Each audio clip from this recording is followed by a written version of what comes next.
ಆ ವಿಚಾರ ಬಿಡಿ. ಆಕ್ಚುಲಿ ನಿಮ್ನ ಕರೆದಿದ್ದೆ ಬೇರೆ ವಿಷಯಕ್ಕೋಸ್ಕರ. ಮಂತ್ರ ನಿಮ್ಗೆ ಯಾರಾದ್ರೂ ಎನಿಮೀಸ್ ಇದ್ರಾ?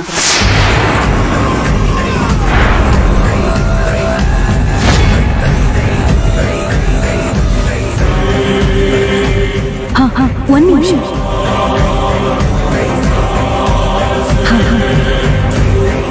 ಥ್ಯಾಂಕ್ಸ್. ಯಾಕೆ ಮೇಡಮ್? ಮಂತ್ರ, ಅವ್ರನ್ನೆಲ್ಲ ಒಂದು ಲಿಸ್ಟ್ ಮಾಡಿ. ನಿಮ್ ಸ್ಕೂಲು, ಕಾಲೇಜು, ಮೊದಲು ನೀವು ಕೆಲಸ ಮಾಡ್ತಿದ್ದ ಜಾಗ, ಇಲ್ಲ ನೀವು ಹುಟ್ಟಿ ಬೆಳೆದಿದ್ದ ಊರು, ಅಲ್ಲಿ ಎಲ್ಲಾದ್ರೂ ಎನಿಮೀಸ್ ಇದ್ದಾರೆ ಅಂತ ಸ್ವಲ್ಪ ಯೋಚನೆ ಮಾಡಿ. ಮಂತ್ರ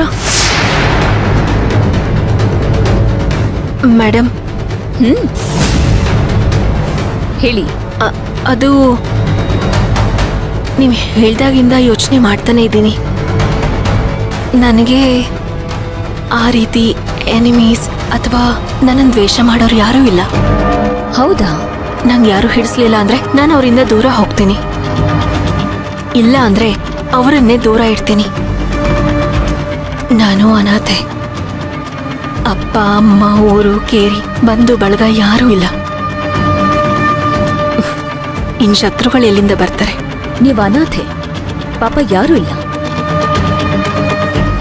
ಆದ್ರೆ ನೀವು ಬೆಳೆದಿದ್ದು ಓದಿದ್ದೆಲ್ಲ ಎಲ್ಲಿ?